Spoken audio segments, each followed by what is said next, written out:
Hello and welcome to Easy Piecy Quilts. Today we're going to be doing a product review of the Ultimate Flying Geese Tool by Creative Grids. I use this in my quilting almost every day, especially with obviously quilts that have flying geese in them. But there are a lot of quilts that have flying geese that are hidden. So stars, for example. So let's get started on reviewing this tool, and I will show you how to use it and why I think it's so helpful.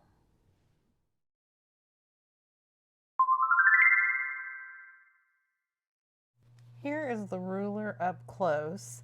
I really like the fact that it has little circles on the back and around the edges that are rough. That allows you to set your ruler on your fabric and it doesn't shift when you're cutting. So that's a really nice feature of this ruler.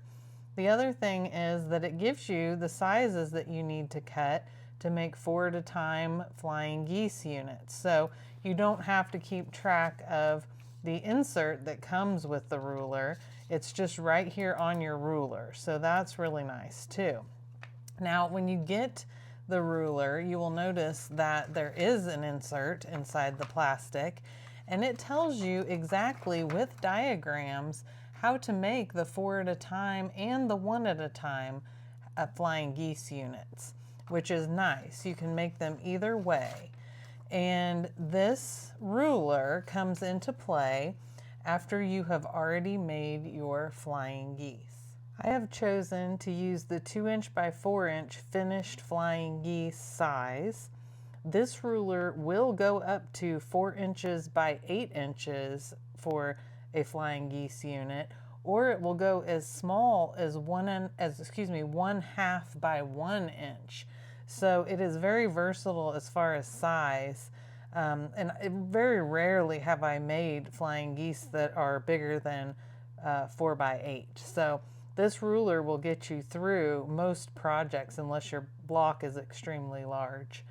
So the first cut, you'll notice up in the corner it says trim 1. So this is the first side. The ruler is almost in a half. The top part of the ruler and then the other side of the ruler will do 2 different cuts. Because when you cut a flying geese unit, you want to make sure that you keep a 1/4 inch seam allowance on the top point so that when you sew this into a block, you don't lose that point at the top of your flying geese unit. Otherwise, when you piece this into your block and your quilt top, you'll lose your nice pretty point. We don't want to do that.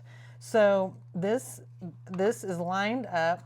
I'm sorry if you can't see it very well, but there's a 2" by 4" marked line here, and you line that line up with the seam on the flying geese unit on both sides.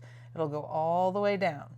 So once you have that lined up, that is your mark to go ahead and cut.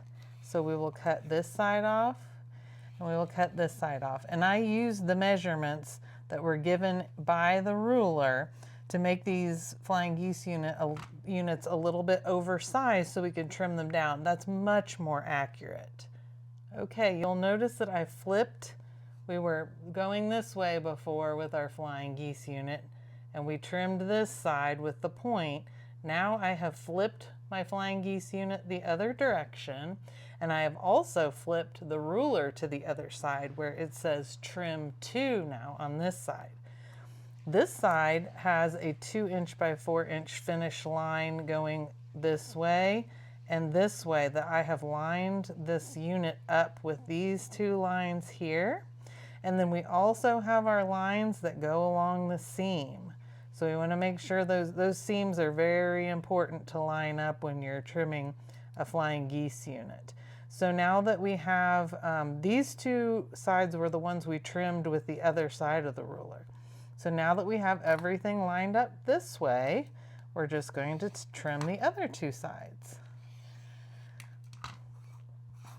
And that will give us a perfectly sized 2.5 by 4.5 inch unit. But then when we piece it into our quilt top, you will have a finished 2" by 4" flying geese unit.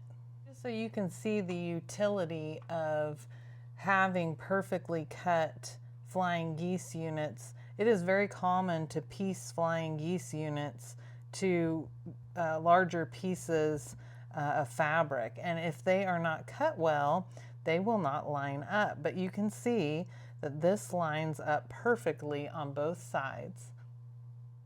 So just for fun, I went ahead and used our flying geese. This is 1, 2, 3, 4 flying geese units, because remember, this ruler gives you the directions on how to make 4 at a time.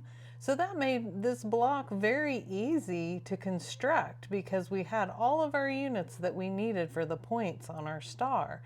And you can see how nicely it lined up at the points here, here, here, and here, because we were able to trim these flying geese so accurately. And the other thing we talked about is we don't want to lose our points on our star here. And because we were able to trim so accurately that 1/4 of an inch, we also have perfect points there. And we also, now that we have these flying geese pieced into a block, you'll notice that we also have our 1/4 of an inch seam allowances on each of the points. So when we put this block into a quilt top, we will also not cut off our points here. So I really am impressed with this ruler. I love the grippy on the back. It was easy. It didn't shift when I was trying to cut. It trims all sides of the flying geese unit very accurately. It gives you a 4 at a time, it gives you the 1 at a time flying geese unit construction directions, and I would highly recommend this Ultimate Flying Geese Tool by Creative Grids. Thank you so much for joining me for the Ultimate Flying Geese Tool review. It is my goal to make helpful content for quilters, to introduce new items, new techniques, and hopefully help you in your quilting journey. If you thought this video was helpful, I would appreciate it if you would give it a thumbs up, subscribe to my channel, and we'll see you next time.